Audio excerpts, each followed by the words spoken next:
Bismillahirrahmanirrahim. Assalamualaikum warahmatullahi wabarakatuh. Para pemirsa channel Kupas sekalian, kita bertemu lagi dalam diskusi paralogisme. Pada kesempatan kali ini kami akan membahas sesuatu yang sedang hangat pada minggu-minggu terakhir ini, yaitu bagaimana kita memposisikan sains terutama dalam masa pandemi COVID-19 ini. Jadi perbincangan ini dimulai oleh respon seorang penulis dan novelis, penulis esai dan novelis A.S. Laksana terhadap tulisan catatan pinggir Gunawan Muhammad di majalah Tempo dan tanggapan atau penyampaian Gunawan Muhammad dalam sebuah webinar. Lalu dari kedua orang tersebut muncul tanggapan-tanggapan dari para penulis dan pemikir lain, sehingga menjadikan perdebatan yang bagi saya cukup menarik di saat-saat media sosial diisi dengan sesuatu yang instan dan mungkin cenderung hoax. Baik, para pemirsa sekalian, kita akan membahas tentang itu bersama bersama saya di sini telah hadir Ustadz Musa Kazim. Ustadz, kita tidak akan membahas satu persatu pendapat atau argumen dari orang-orang yang terlibat dalam perdebatan di Facebook, yang Gunawan Muhammad, A.S. Laksana, lalu ada Ulil Absar, ada Abdallah, lalu ada Taufikur Rahman. Tapi kira-kira semoga saya tidak mereduksi, kira-kira ada dua arus besar. Pertama, Gunawan Muhammad yang terbaca sangat mewaspadai sains. Dia mengatakan dengan mengutip Karl Popper bahwa sains bertujuan mencari kebenaran, bukan kepastian. Tapi persoalannya, jadi sains berkembang sesuai zaman, terus bertanya, terus mendebat teori-teorinya sendiri sepanjang zaman. Tapi persoalannya di masa wabah saat ini, manusia secara individual maupun sosial itu tidak bisa hidup dalam ketidakpastian yang terlalu lama, butuh kepastian, sehingga ada gugatan terhadap sains.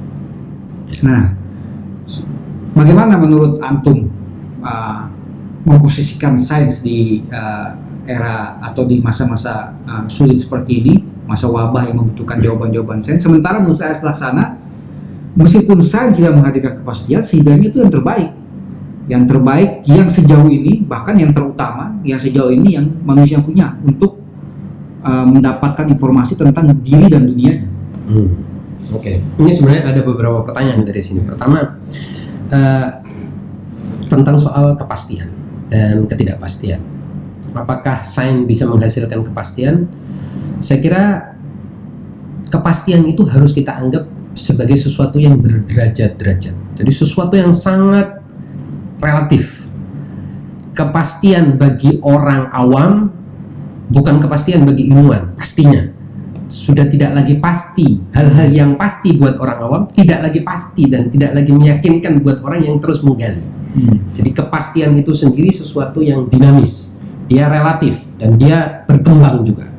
Ini jadi istilah kepastian ini sendiri harus kita bongkar ya maknanya, dan kita tempatkan sesuai dengan kebutuhan setiap kalangannya. Kepastian untuk siapa? Karena dalam perdebatan ini kan ada yang sedang membela para pengambil kebijakan, ada yang sedang membela kaum awam, kan ada yang sedang berbicara kepada kaum awam yang membutuhkan kepada kepastian, dan ada yang sedang berbicara kepada para pengambil kebijakan yang juga mungkin membutuhkan kepastian, tapi perlu diingatkan tentang ketidakpastian. Jadi siapa target audiensnya ini akan berbeda jawabannya. Ini yang bagian pertama dari perdebatan kita. Bagian kedua adalah apa itu sains, dan di sini kita harus dudukkan secara tepat, karena mungkin orang beranggapan bahwa sains itu melebihi kapasitasnya. Jadi sains itu adalah segala-galanya. Ini juga tidak benar. Ada tempatnya. Sains ada tempatnya etika ada tempatnya, agama ada tempatnya, budaya ada tempatnya, bahasa ada tempatnya, dan itu akan kita bahas juga dalam kesempatan ini. Kemudian yang tidak kalah pentingnya juga adalah dalam menghadapi sebuah kasus seperti pandemi ini, mana yang paling harus didahulukan? Artinya pendapat mana yang paling didahulukan? Pendapat kalangan mana yang harus didahulukan? Pendapat kalangan agamawan, moralis, politisi, atau saintis? Karena ini urusannya kan spesifik, karena sepertinya perdebatan ini kan terjadi dalam konteks menghadapi wabah ini. Iya. Nah, ini yang harus kita dudukkan satu-satu dulu. Ada yang tidak sabar menunggu jawaban sains, dan ya kira-kira kita sudah mengalami keterdesakan ekonomi, kapan kota dibuka, kapan ekonomi harus dijalankan lagi, kira-kira seperti itu. Ada yang tidak sabar, kira-kira. Iya, makanya. Jadi kalau saya bilang ada keterdesakan dan ada ketidaksabaran dari kalangan yang paling terdampak, yang paling lemah, paling rentan, dari kalangan kelas ekonomi paling bawah. Nah, ketidaksabaran mereka wajar, karena mereka adalah yang paling susah, yang paling tertekan oleh keadaan ini. Tetapi ketidaksabaran mereka tidak bisa dijustifikasi oleh elit dengan pandangan-pandangan yang tidak jelas, yang mengakibatkan pada akhirnya sains akan digusur oleh hal-hal yang kita tidak tahu apa. Agama bukan, moral bukan, justifikasi yang dikhawatirkan itu menjadi cek kosong. Ini yang bahaya. Jadi maksud saya, ketidaksabaran kalangan bawah itu perlu direspon oleh pengambil kebijakan, oleh elit, dengan sesuatu yang konkret, bukan dengan menjustifikasi pandangan yang tidak saintifik dan tidak logis dalam menghadapi masalah. Ini yang harus kita dudukkan dulu. Karena menurut saya dari perdebatan itu yang dikhawatirkan adalah pemberian cek kosong kepada penguasa untuk melakukan apa saja dalam rangka apa? Adanya keterdesakan, adanya ketidaksabaran, adanya keadaan darurat. Itu tidak mengakibatkan orang boleh melepaskan standar-standar dalam membuat kebijakan yang harus berbasis pada sains, berbasis kepada ilmu-ilmu pengetahuan dan lain sebagainya. Saya kira ini yang harus kita tempatkan, kita dudukkan di situ dulu. Ya. Tapi bagaimana dengan bagaimana dengan argumen di sini juga Gunawan Muhammad menyampaikan dengan mengutip Heidegger bahwa sains itu tidak lantas bebas dari framing atau pembingkaian. Ya. Jadi bisa jadi ada interest tertentu dari sains. Berarti memang betul. Jadi bukan hanya sains yang tidak lepas dari pembingkaian itu, tapi hampir semua hal, budaya tidak lepas dari pembingkaian, mungkin agama juga tidak lepas dari pembingkaian.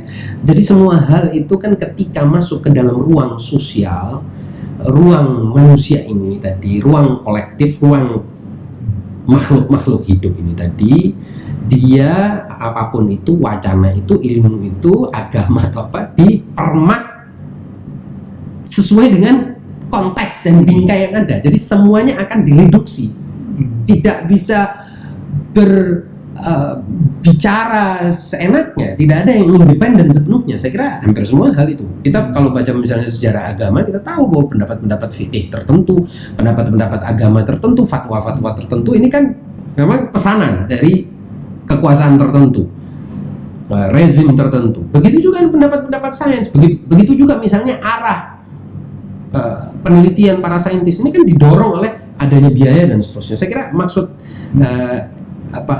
Husserl atau Heidegger itu tadi bahwa pembingkaian itu terjadi karena tarik-menarik antara penguasa dan ilmuwan, kan gitu. Tetapi bagaimanapun kalau kita mau bicara dari sudut pandang filosofis, dalam melihat fenomena material, dalam melihat kenyataan objektif, sains adalah yang paling bisa diandalkan. Objektif maksudnya material, benda, mengamati benda. Sains yang paling layak berbicara kan. Ini kan kita bicara tentang penyakit yang sifatnya materialistik, bukan penyakit hati, bukan penyakit mental, bukan bukan persoalan mental, tapi persoalan yang disebut sebagai virus, dan itu ada bendanya, ada objeknya, yang harus diamati menggunakan pisau sains dan metodologi saintifik gitu. Ini saya cuma ya harus mempertanyakan ini sama Ustaz. Menurut Muhammad ada sesuatu yang tidak bisa di-framing, yaitu keindahan seni. Bagaimana menurut Ustaz? Mungkin ini agak keluar dari mungkin, tapi harus dijawab juga. Sama sekali tidak benar. Keindahan seni itu juga di-framing oleh kekuatan pasar, pembeli, konsumen, selera, dan itu lagi-lagi ada bisa direkayasa oleh para pemodal, oleh korporasi. Akhirnya seni tertentu, keindahan seni tertentu atau produk keindahan seni tertentu yang akan laku, dan produk keindahan seni yang lain tidak laku. Kita ambil contoh, begitu banyak orang mengakui keindahan seni kaligrafi Islam misalnya, tapi sekarang siapa yang, adakah lembaga aja lah atau orang yang mewariskan? Saya masih ingat dulu waktu saya kecil orang banyak jago khat Arab misalnya, atau jago kaligrafi Arab, kaligrafi Al-Quran dan sebagainya. Tapi sekarang apakah itu sesuatu yang bisa ada? Tidak.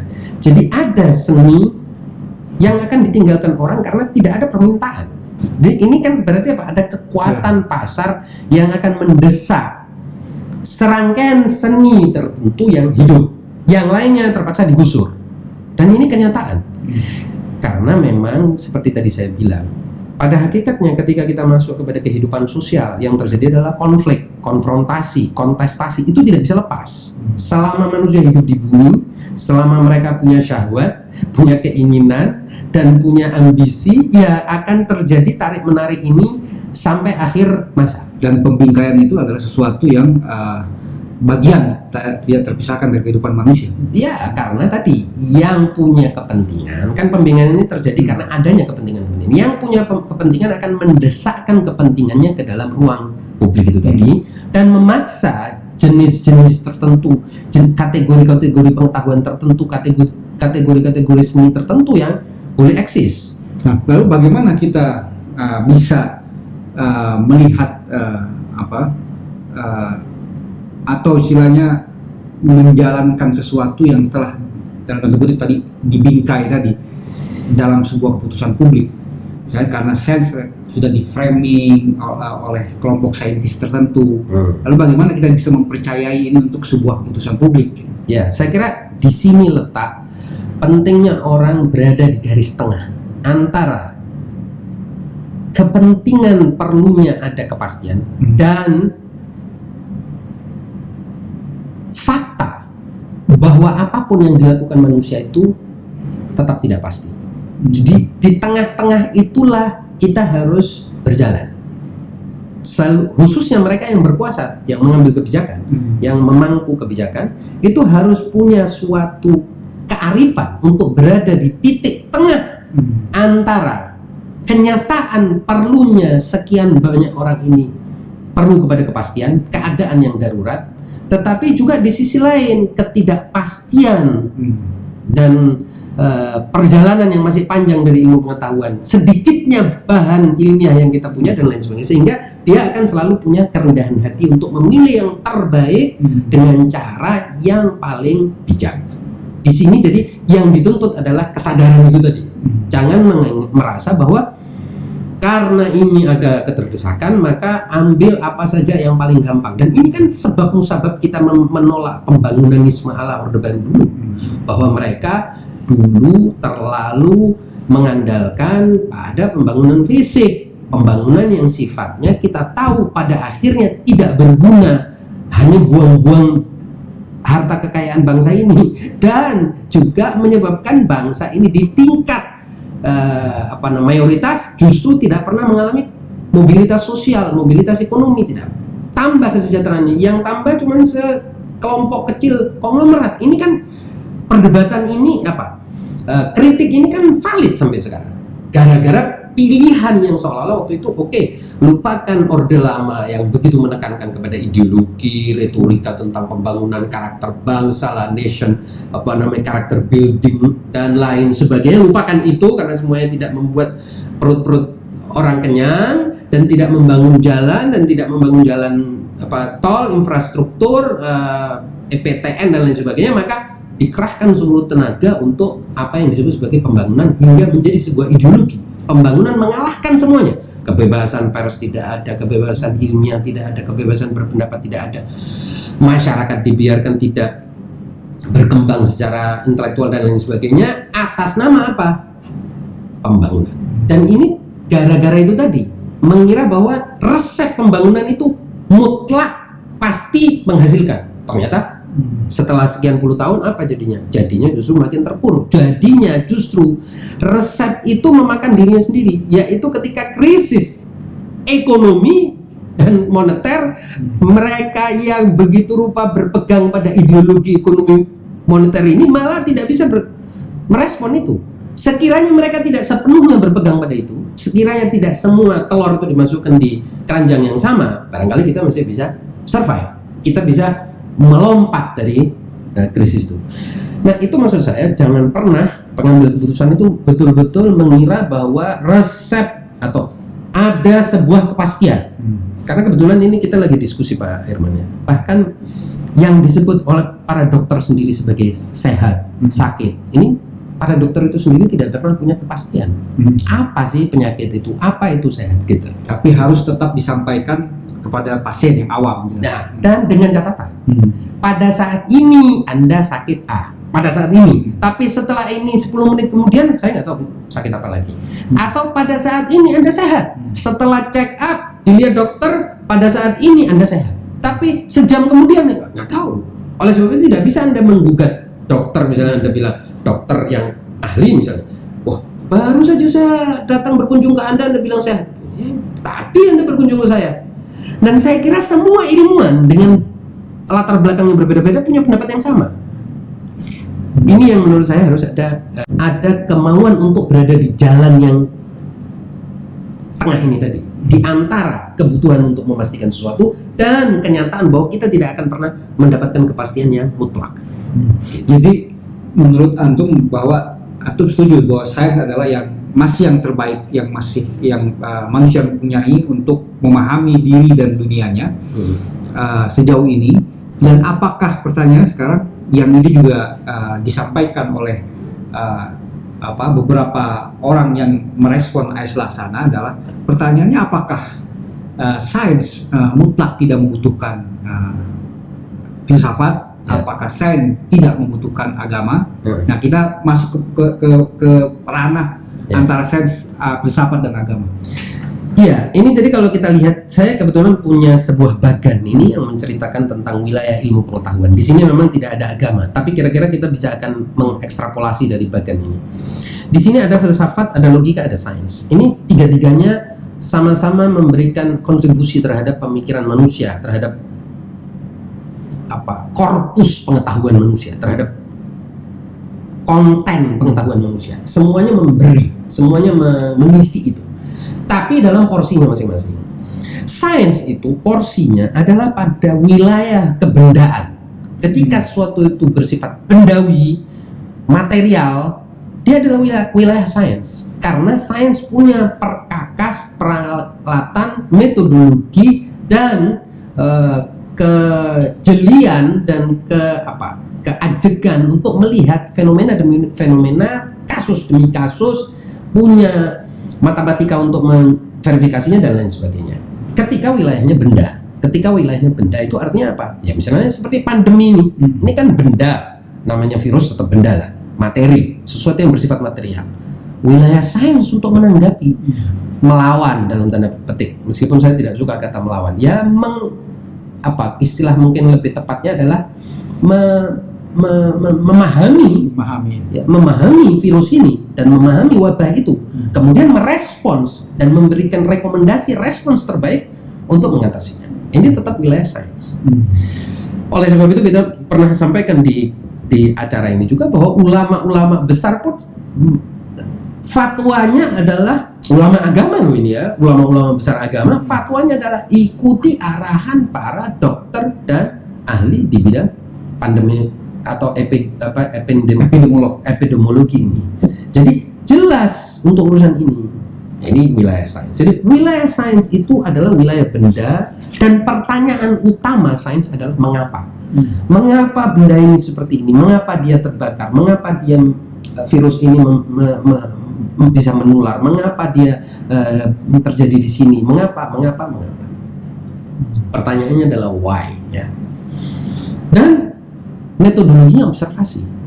Jadi makanya sains itu kan di antara gugatan, kalau tidak salah tadi disebutkan, adalah gugatan bahwa sains itu lambat. Jadi sains ini tidak bisa punya kata final. Dia karena memang observasi. Karena observasi itu dari satu kasus ke kasus, dari benda ke benda, case, terus kemudian kausa ke efek, kausa efek. Jadi bahkan perlu ada trial error, kan begitu.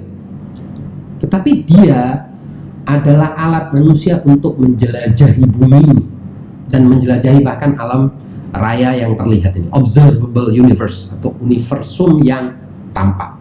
Tetap sains adalah caranya.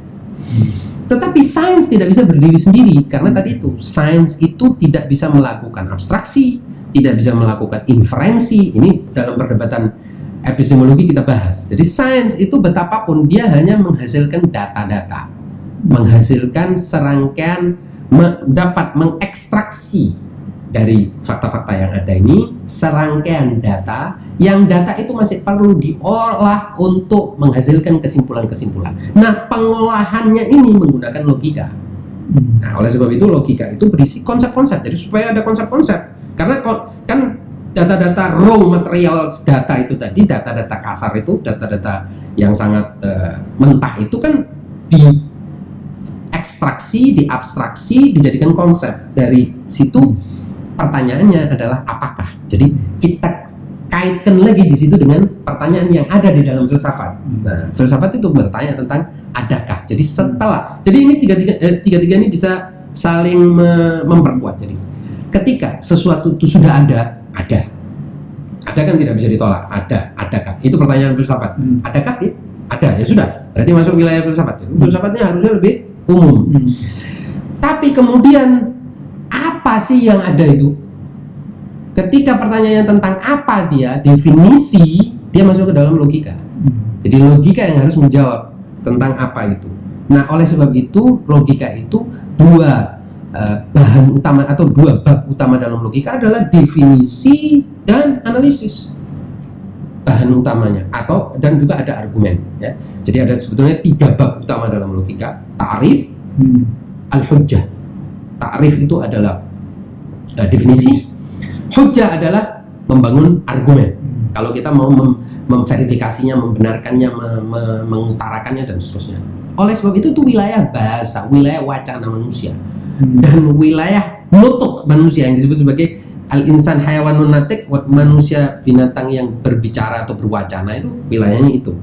Jadi dari logika ini punya hubungan yang sangat erat dengan bahasa, kata-kata, dan pertanyaan tentang kemungkinan, pengungkapan, ekspresi dan lain sebagainya. Itu wilayah logika yang sejalan dengan itu.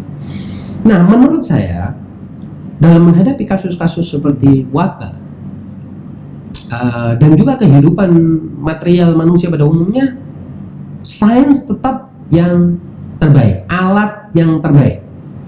Kita bukan sedang bicara tentang kebenaran universal soalnya ini. Ini kan tentang kasus. Kita kan bicara tentang mengapa ini barang ini jadi seperti ini, kan gitu. Misalnya, ini kalau dalam sebuah pasukan ibaratnya senjata artilerinya gitu ya, ujung tombaknya gitu kan. Iya, dan juga pertanyaannya kan spesifik, kasus tertentu. Misalnya Anda berada di sebuah kapal layar, ya, kapal laut, kemudian terkena ombak, bocor. Yang bisa menjawab ini kan persoalan bocornya ini kan di tempat tertentu, kapal tertentu, di tempat tertentu, di jam tertentu, di saat tertentu, dan bahan kapal tertentu yang partikular ini tidak bisa dijawab dengan logika atau filsafat.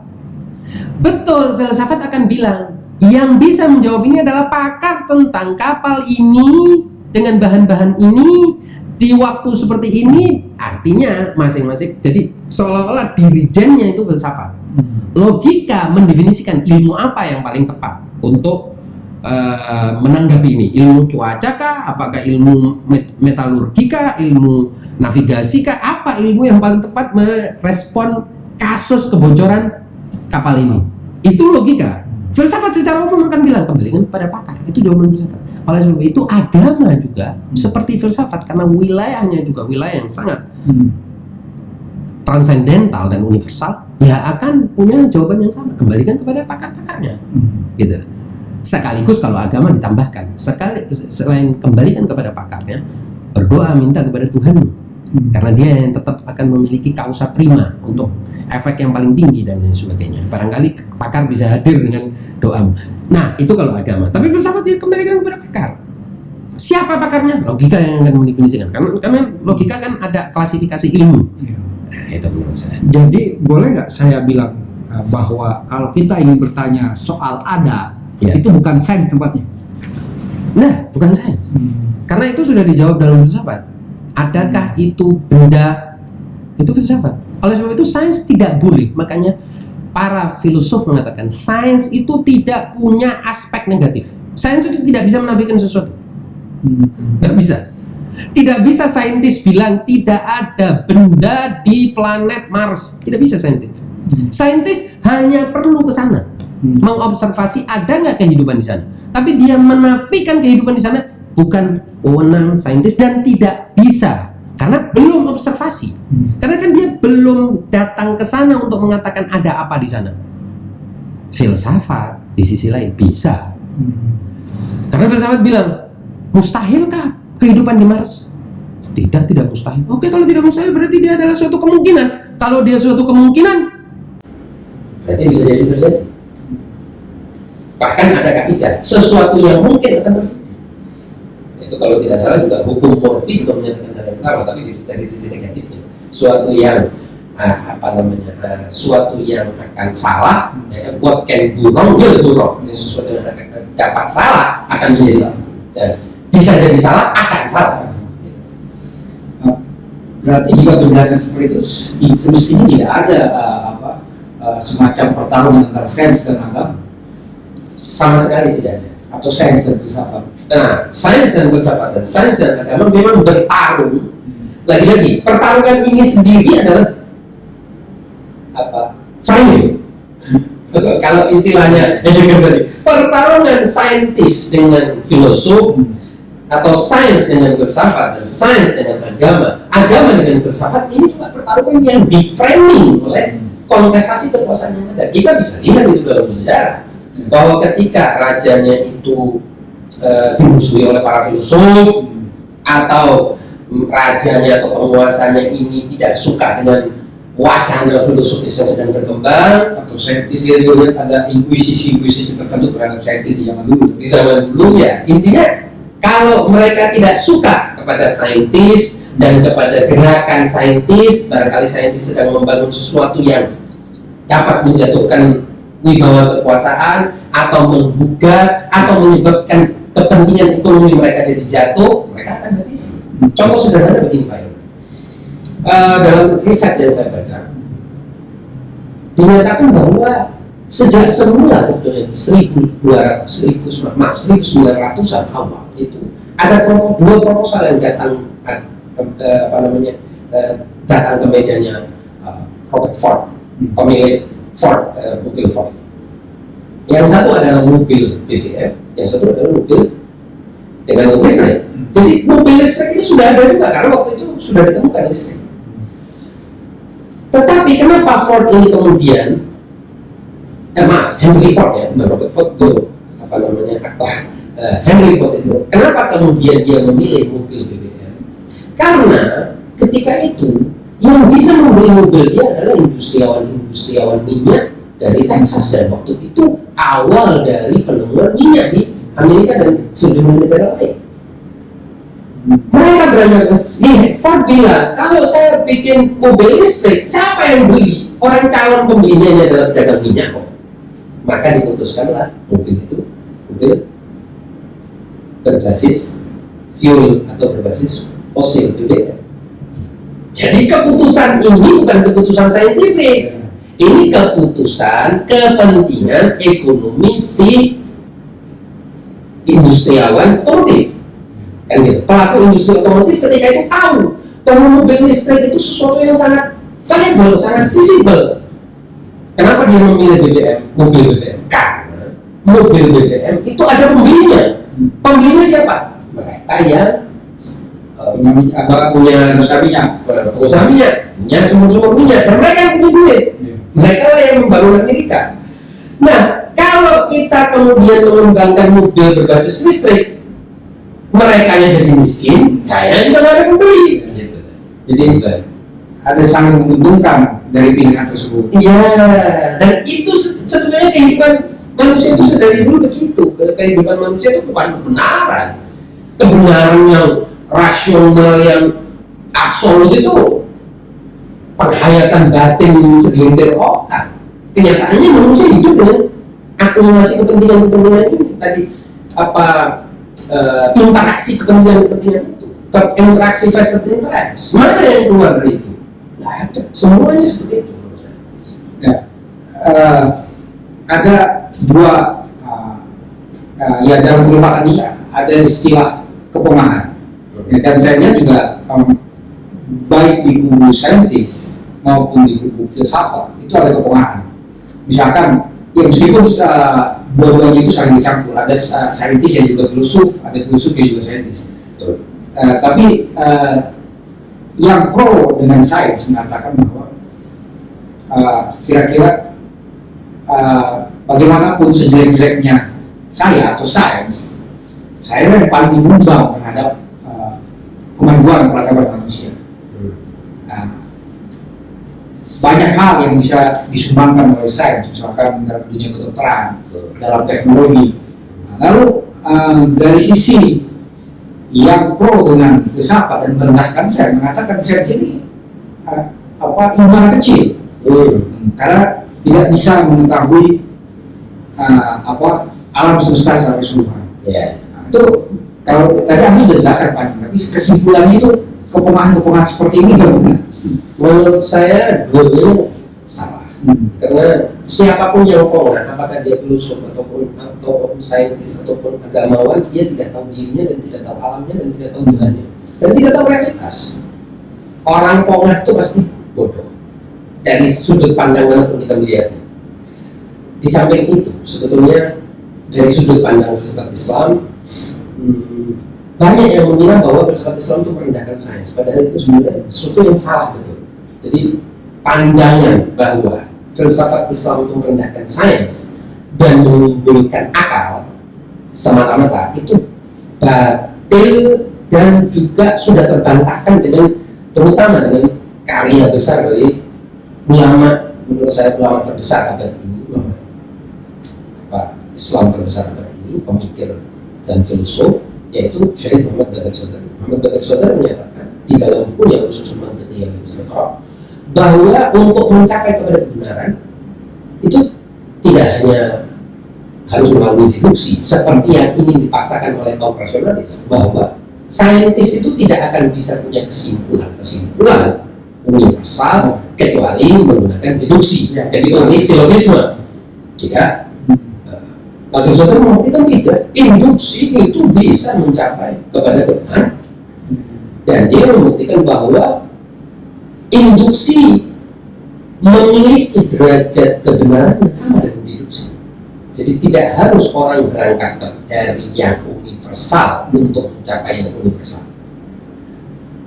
Bisa juga dia berangkat dari batu dia sampai kepada Tuhan, tidak ada masalah. Dan ini sebetulnya poin dia ini, dan dia berikan pembuktian yang luar biasa dalam karya yang sayangnya karya itu tidak diapresiasi atau bahkan mungkin agak disupresi oleh mereka yang terlalu mengandalkan deduksi dan terlalu banyak berlatih di dalam silogisme, sedemikian sehingga seolah-olah hanya silogisme yang bisa mengantarkan manusia kepada kebenaran. Hanya rasionalisme. Dan terutama argumen silogistik, rasionalisme dalam filsafat maksudnya argumen silogistik, yaitu pokoknya Aristotelianisme lah secara umum, logika Aristoteles. Nah, Muhammad Baqir Sadr membuktikan tidak. Kalau orang bisa dengan sains, dengan observasi, dengan induksi, dia sampai kepada kebenaran. Dan itu bagian dari dobrakan dia terhadap korpus pemikiran Islam yang telah berusia 1400 tahun. Ya. Meskipun tadi saya harus ingatkan bahwa kemungkinan orang seperti Ibu Sina, Al-Farabi, para ilmuwan kita yang dulu juga punya pikiran yang sama. Dia tidak merendahkan sains, makanya mereka menjadi saintis juga, menjadi dokter, menjadi ahli biologi, menjadi matematikawan. Pokoknya mereka tidak pernah merendahkan sains. Baru belakangan ini orang yang belajar agama ini, karena umumnya pelajaran agama dan studi Islam itu metodologinya adalah rasionalisme Aristotelian, mereka ingin ini lebih daripada porsinya. Jadi ingin ini unggul dibandingkan dengan sesuatu. Padahal terbukti mereka yang hidup dengan sains, ya, kehidupan sosial mereka, kehidupan ekonomi mereka lebih baik daripada mereka yang hidup dengan Aristotelianisme ini. Ya. Terbukti dalam kenyataan, dalam mengatur kehidupan dan kontribusi kesejahteraan, kesehatan manusia dan sebagainya, ini lebih memberikan kontribusi positif. Ya. Terakhir, Ya. ini terpicu dari pernyataan penjelasan tadi, bagaimana dengan wacana-wacana yang berkembang mengkritik atas pencerahan soal krisis kemanusiaan? Apa itu adalah krisis sains? Nah, menurut saya banyak juga tuduhan yang setengah benar, ya, half truth, yang tidak bisa semuanya ditimpakan kepada saintis dan sains. Benar, kalau saintis itu menjadi saintisistik, jadi menjadi ideologi yang biasa disebut sebagai saintisme, itu pasti akan jalannya jalan arogansi juga.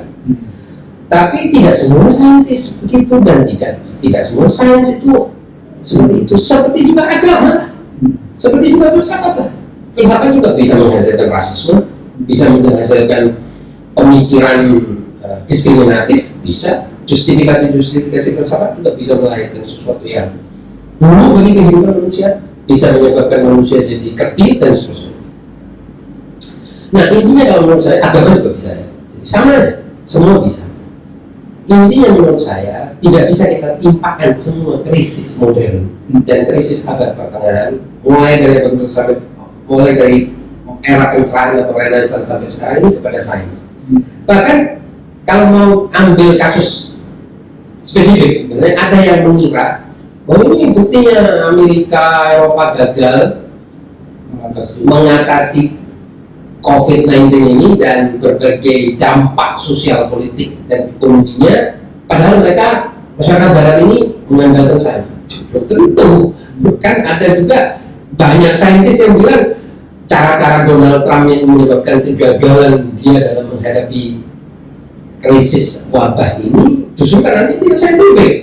Jadi justru karena dia tidak saintifik, maka penanganan wabah ini menjadi berantakan seperti ini. Bukan karena si Donald Trump itu saintifik, bukan. Meskipun orang Barat sangat mengandalkan sains. Sama seperti kita bisa mengoreksi diri kita sendiri. Kita kan masyarakat yang religius, tetapi apakah religiusitas kita bisa mengatasi banyaknya koruptor di negeri? Oke, karena banyaknya koruptor di negeri ini berarti agama gagal? Enggak juga. Justru karena kita tidak religius, tidak cukup religius dalam melihat korupsi. Amerika tidak cukup saintifik. Nah, itu maksud saya. Ya. Oke, baik, terima kasih Pak Ustaz sekalian. Demikian pembahasan kami tentang bagaimana menempatkan sains di masa pandemi ini. Saya kira tidak perlu saya simpulkan, jadi para Ustaz sekalian bisa mengambil kesimpulan sendiri-sendiri. Demikian, kurang lebihnya kami mohon maaf. Bila kami berjaya, wassalamualaikum warahmatullahi wabarakatuh.